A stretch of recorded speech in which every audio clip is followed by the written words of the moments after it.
Hello and welcome to Synchronicity Talk Radio for your mind, body, and soul. I'm your host, Marie Benard. Today's guest is the amazing Fred Penner.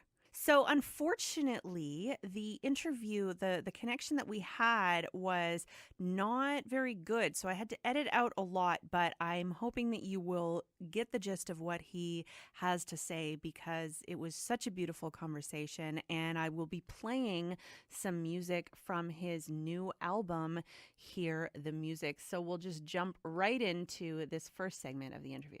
And we are joined today by three-time Juno Award-winning singer-songwriter Fred Penner, who is coming to Vancouver at the Vancouver Children's Festival, May 29th to June 4th, 2017. And he is also bringing his brand new album, Hear the Music. Welcome to the show, Fred. Thank you so much, Marie. Thanks for being with us today. So you're coming to Vancouver for the Children's Festival. Now, I feel like I saw you there in maybe 81 or 82. Do you go every year? No, I've been to the festival probably a dozen times or so over the first time probably was in the early 80s. But this festival has been running since, it's moving 35 years. And it's gone through much evolution over the time from the. I'm not even sure. I'm assuming it's at Vanier Park this year. No. Oh. The Vanier Park was years ago. It moved to Granville Island. See, it's using the number of theaters and there's lots of live performance in and around the market. A large variety of spaces. Beautiful. Well, so it's going on May 29th to June 4th, 2017. The website is childrensfestival.ca. And you have just recently, last month, launched your latest album, Hear the Music. So I am assuming you'll be playing a lot of your songs from that album. But what's this album all about? It's the first real studio album I've done for many years. The songs are all original tunes. Actually, there were a couple that were by my wife, Ray Ellen Bodie is her name, and we did.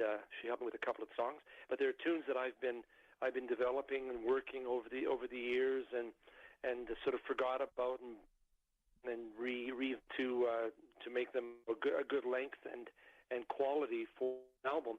And so about a year and a half ago or so, I started really get back into the studio and do another album and bring these forward. And a dear friend, Ken Whiteley, who's an iconic out of Toronto, and we've done much work together over the years. He produced several of my albums in the 80s and 90s, and he was available to take on. We put it, and I played songs for him. And part of the thought was doing sort of a duets album. But anyway, the idea to bring in some of the iconic who had grown up with Fred Penner's place and my music over the years. And so people like the Good Lovelies and Tara Lightfoot and Ron Sexsmith and Alex Cuba, in fact. So we had this core of performers who had become my friends over the years, and we're really excited about participating in this project. That's so fun. Well, I love that, and I was thrilled to have the opportunity to interview you because I remember your show and your music from when I was little, and everyone remembers you, and it's beautiful that you've been able to have this career where 45 years on the road, you now have 3 generations of fans. Really. Who would have thought? And certainly in the beginning, you never know. I'd never even conceived of how far this would go. I got into it and worked, really because it felt good and the response was there from the audience, and it just kept growing, and I'm just so excited that it has been able to maintain me for all these years. Thanks, Fred. Well, we had some fans and listeners on Facebook who wanted Great. to ask some questions. So the first and biggest question is, did you seek out to be a children's entertainer, or how did that all fall into place? Not really. I had been, since I was 15, music was, a huge part of my upbringing, certainly listening to music. We didn't have allowance at home other than a piano. But then I started playing guitar, and it just gained the confidence to play in front, and certainly doing the folk songs from the main generation, and it was all about participation and the anti-war songs and that post-war generation. As boomers, we had a lot of wonderful performers who were from, Joni Mitchell, Gordon Lightfoot, Cat Stevens, etc. So I songs when I was playing the lounge and bar circuit, and then as that decade flowed on, I was doing lots of theater as well, musical comedy, acting, whatever was open for me to attempt, I would jump into it. And then started a children's dance theater company in the end of the 70s. We worked together and did shows in the school system, certainly more children-oriented, and I wrote music that led ultimately to do the first record, which became The Cat Came Back in 1979. Oh my gosh, I love that song. Wow. Yeah. Fred, you mentioned the baby boomers and the anti-war sentiment, and I'm just curious, with this long career that you've had, how has the message that you're trying to bring to children changed, or how have you changed and how you feel about it? I think, if anything, I've become to bringing strong music and concept to the audience. I don't really think that people change a whole lot as time goes by. The living conditions, the technologies change, the vernacular changes, but the needs of the person and those needs are basically the values of life. Love and respect and honesty and courage. The awareness of who you are as a person on this planet, and the things that you need to do to become a stronger force within yourself, so that you are a positive person in this world. And when you do make yourself strong and positive, then you can pass that on to the people around you. I mean, it's a very clear, organic process, and the work that I do tries to touch on those elements. Bringing a strong message to the audience, and having them participate and feel good about the energy that is flowing between stage and audience, and that's never changed. And fortunately, at this point, after multiple decades, the audience is still there, and the next generation, as you were saying, they're having children. So this is a self-perpetuating process that is so gratifying and exciting for me as a human being, as a father, as a musician, to explore.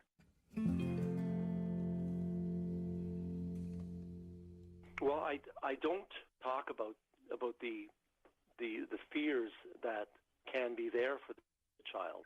My hope is that through listening and sharing the music and following, and hopefully in discussion with family, because this album is very much for parents as much as kids, and it really is the parenting job to look at your children and help them discover the values that will hold. I mean, as a father, that was such a critical part of my parenting awareness. Is we want the children strong and true to themselves. Sorry, can you repeat that, Fred? Did you say you want the children to be true to themselves? Yeah, I as a father, being that strong and true to themselves, honest and caring for themselves and the people around them. Again, the positive values you want that to happen. I don't know if it doesn't want that for their child, but certainly as go by and children get or young adults get into systems that aren't very positive, and you get lost in that world, and many don't find the way out. I do find it, as difficult as this world seems to be. I'm so optimistic still, because I see the beauty and the strength that is there in the families of on a daily basis. People love strong things, positive things, helping others, and feel good about who you are, about yourself again. And it certainly is down to the parents and the caregivers to feel that and to bring that strength of message into their life.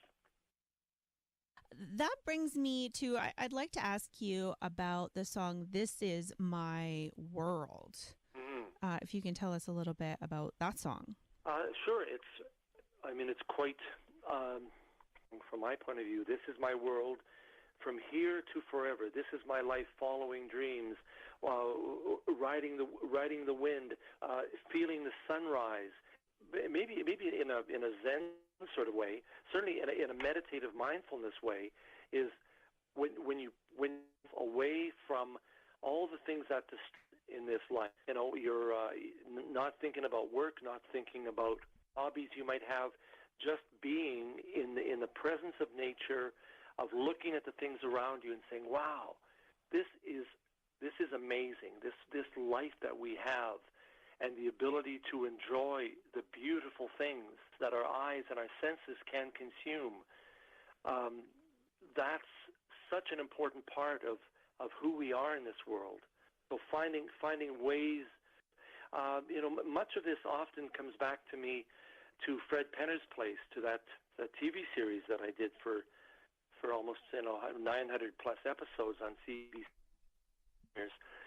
And the concept of that, when we were talking earlier about has my perspective changed, it really hasn't, become Fred Penner's Place, trying to create an environment where the viewer, where the child, where the parent, where we could just be, have a moment, share a story, sing a song, a calm space together. And many of the songs on here, the music, about perspective, about finding calm. The River Will Bend that I did with Ron Sexsmith. The river is straight. The river will bend. Water of life, it never ends.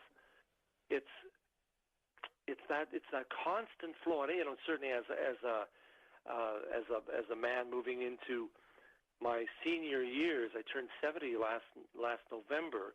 I'm sure that has something to do with it. That I do look at this world from the eyes of an elder, and see the things that I've learned, and accept as the most positive parts of what it means to be human.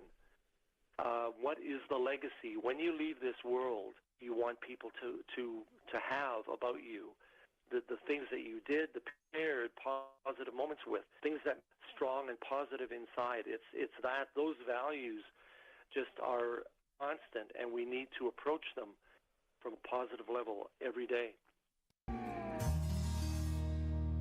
As a man and a performer and an icon, a Canadian icon, at 70, what advice might you give yourself or someone who is in a similar position starting out their career as a performer? What advice would you give that younger self now?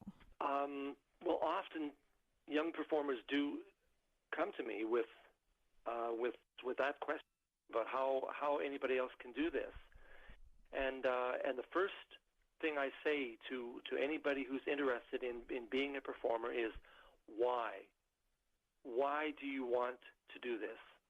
The chances of you making a living, truly in this occupation is tentative at best. You're going to have to work really hard. You're going to have to travel a lot. It's going to cost you a lot of money to get to the places you're going. It's not an easy business.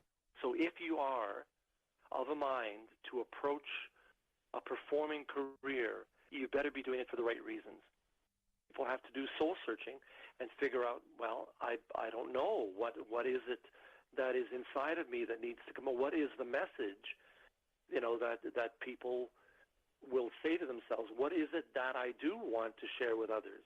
I love playing music. I love connecting with humanity. I love whatever. And because the people at the end of the day, after they've watched your performance, they will have an emotional reaction, one way or another, whether it's positive or negative.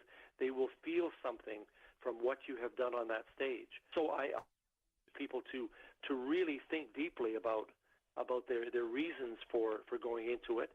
And if they are songwriters, don't just write down some words and think that that's it, but learn how to edit. Get into that world of songwriting, of lyric writing, and do it as strongly again as you possibly can, so that getting to the core of your creative ability and bringing that forward for your audience. It's a very powerful process, creating music for an audience, and you the bottom line and philosophy for me has always been, never underestimate your ability to make a difference in the life of a child, in the life of a person.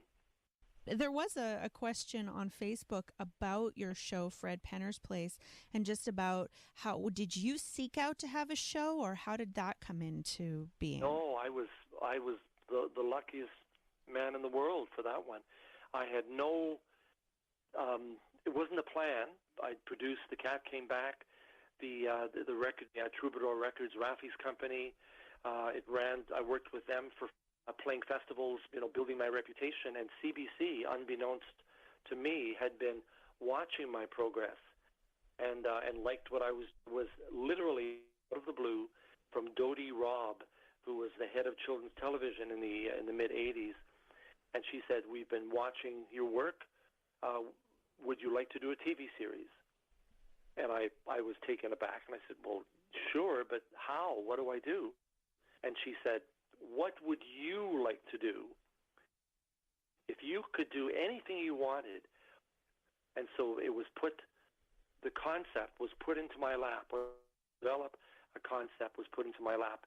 And that's when I went back and found things that were important to me, finding a quiet in your room or in your back where I would sit down and relax and just often contemplate life. And I wanted to create an environment where it was a journey, where you traveled across a field, where you would, balance on a rock, look at the fence, wave at the animals, and finally crawl into that hollow log, which was my concept.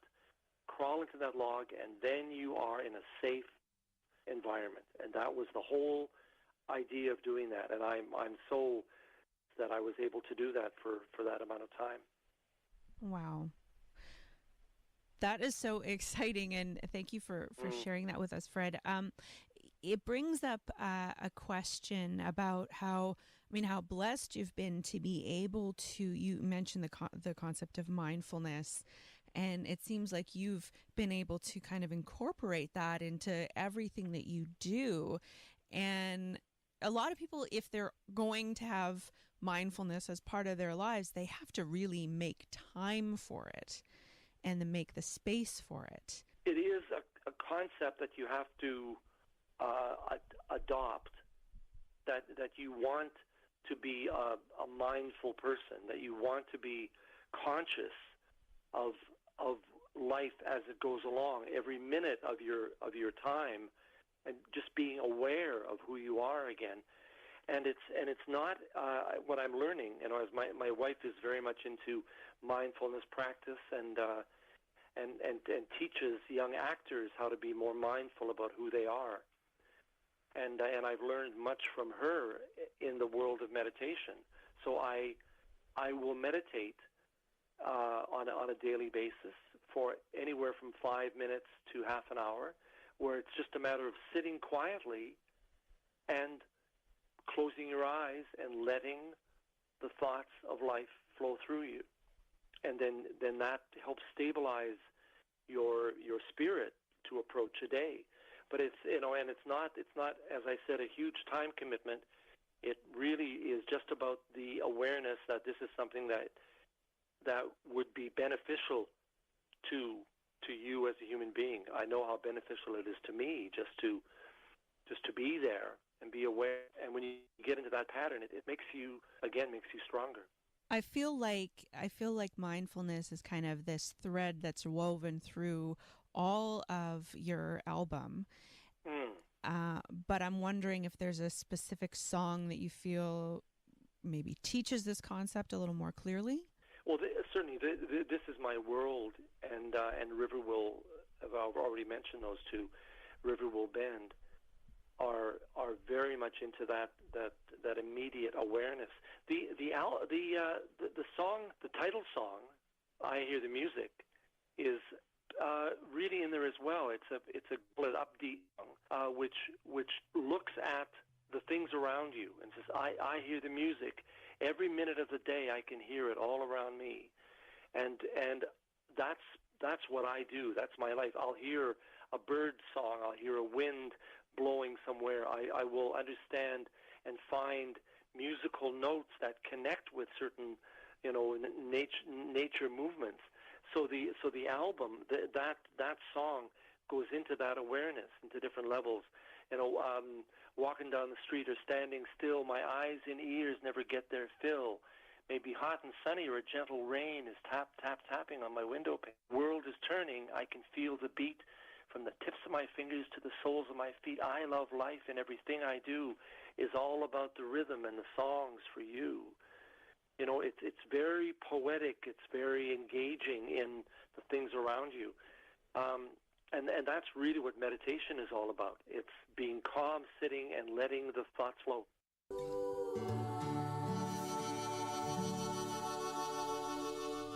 And I wanted to ask you, there's a song, Angels in the Snow. It looks like your whole family participated. My children, my 4 children, all sang on many of the tracks. They were my main go-to backup singers.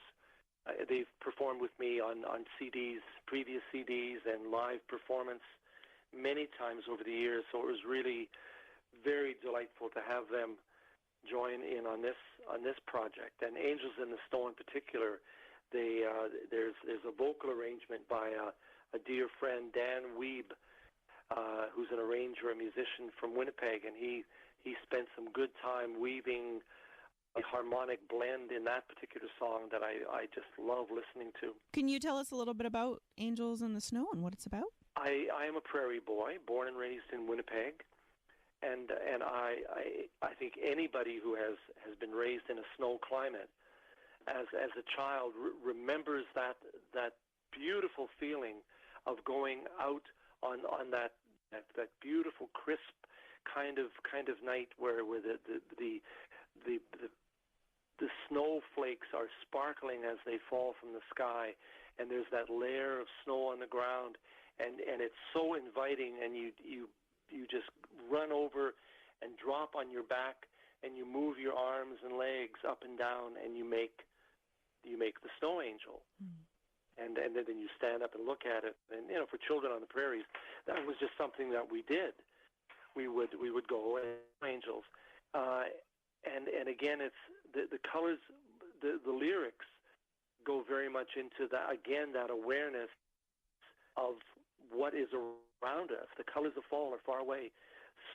Trees are evergreen. A memory wakes inside of me. It's a winter scene.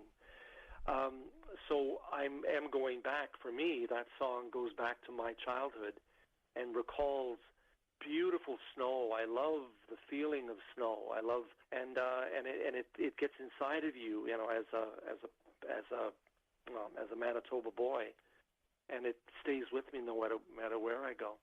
I'm curious about the song Humility, because I feel like that's something that is so important.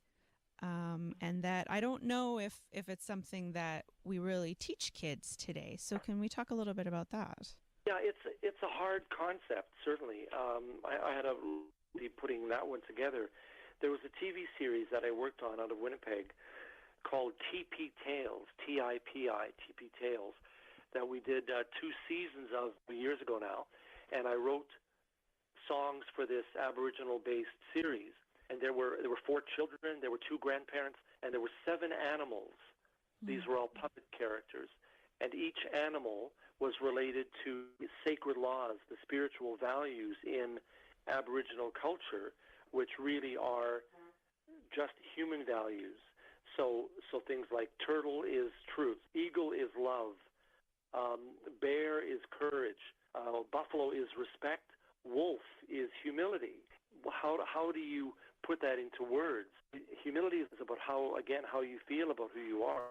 You're not too big, not too small. Whoever you are is best of all. Don't try to be someone that you're not. And again, it is about trying to be a stronger person, and being humble and allowing that sense of humility inside of you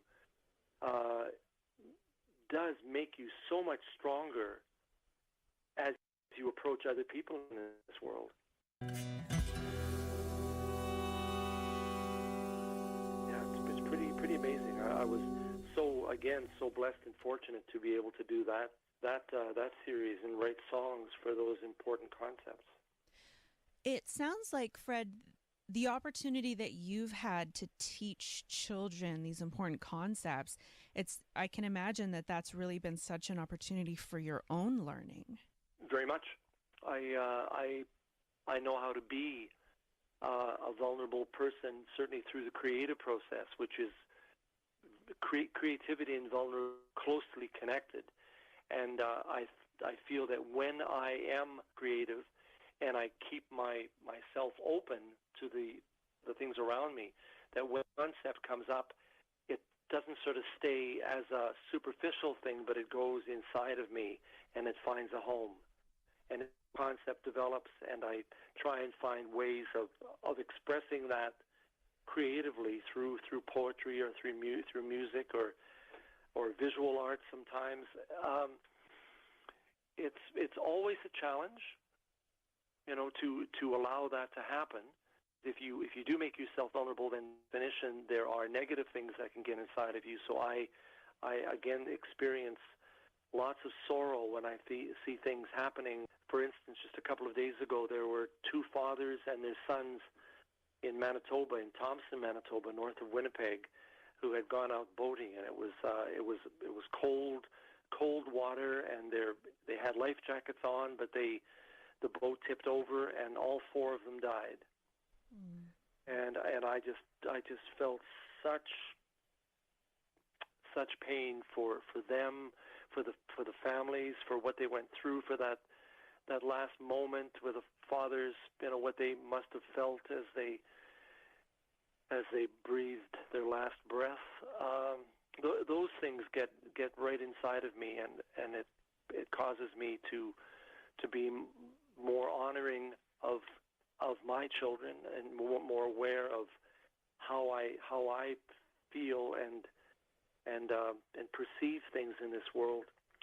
It's that being a sensitive person is in my estimation a very positive thing.